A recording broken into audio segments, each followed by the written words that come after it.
आज श्री नर्मदे हर कल ओंकारेश्वर से यात्रा प्रारंभ करी, जहाँ तेलीपट्टियान बाबा सियाराम के दर्शन करते हुए मेंद्राना, जहाँ बहुत ही सुंदर भगवान राधा कृष्ण का मंदिर है, धाम है, यहाँ से यात्रा प्रारंभ कर रहे हैं। इसके बाद आज की जो यात्रा होगी वो अगले वीडियो में आपको देखने को मिलेगी। नर्मदे हर। माँ श्री नर्मदे हर। सविंदु सिंधु शुष्कल तरंग भंग रंजितम द्विशस्सु पाप जात जात कारिवारि संयुतम कृतांत दूत काल भूत वीतिहारि वर्मदे त्वदीय पाद पंकजम नमामि देवी नर्मदे। नर्मदे हर।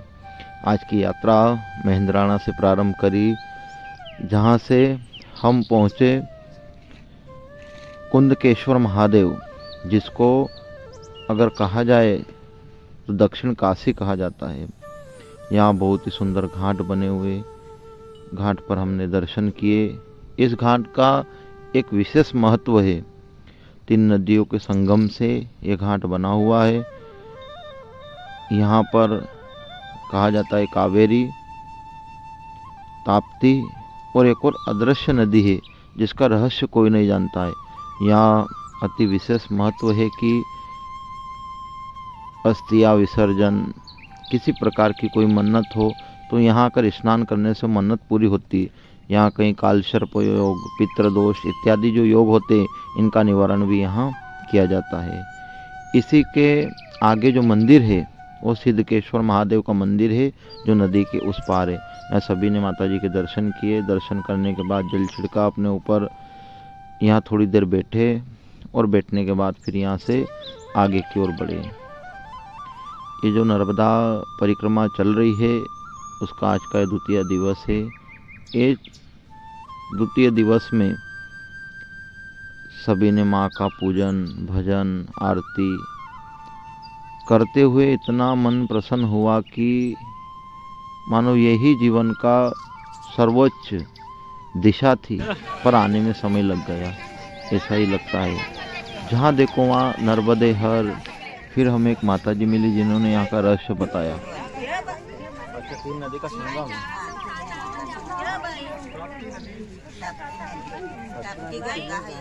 तो अस्थिया वगैरह विसर्जन करते हैं।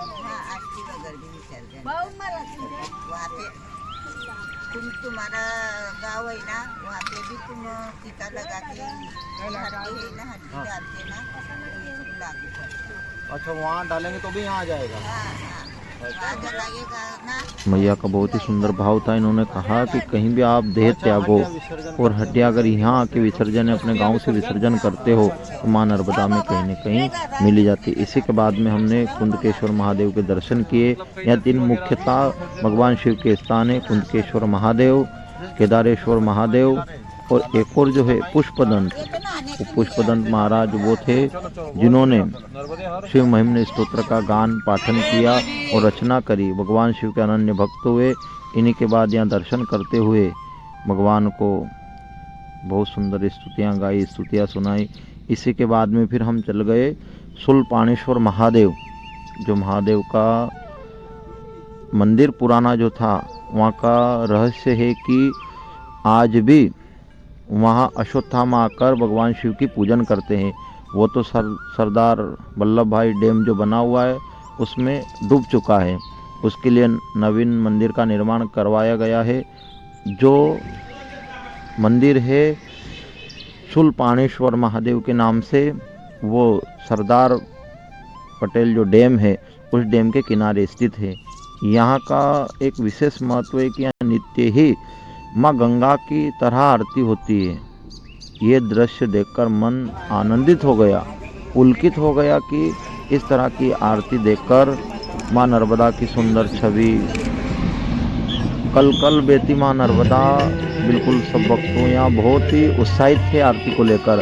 हम भी प्रथम बार यहाँ गए और कई भक्त थे जो प्रथम बार यहाँ माँ का सभी ने गरबा किया, नृत्य किया और माँ की आरती में सम्मिलित हुए। आगे आप जय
के भजन श्रवण करे, स्तुतियाँ श्रवण करे। उसके बाद में महा आरती के लिए सभी तैयार हुए। ये जो टीम है ये नीचे ही अपनी यहाँ सेवा देती है निस्वार्थ भाव से।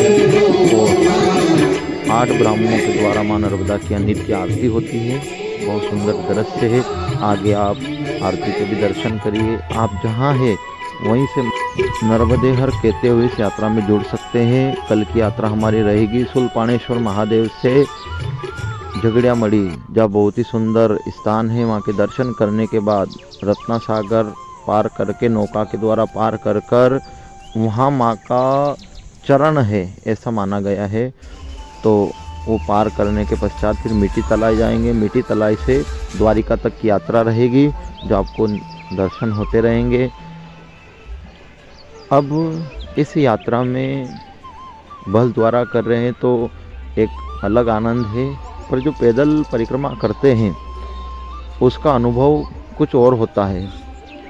उस अनुभव में बस के द्वारा भी यात्रा में वही अनुभव होते हैं। यहाँ ऐसे ऐसे अनुभव होते हैं, ऐसे ऐसे माँ की कृपा होती है जो होना ही संभव नहीं है। आप शहर गलियों सिटी सुविधा इससे सब परे हैं चीज़ें, पर जब आप इसमें आते हो तो एक अलग ही आध्यात्मिक ऊर्जा चेतना जागृत होती है।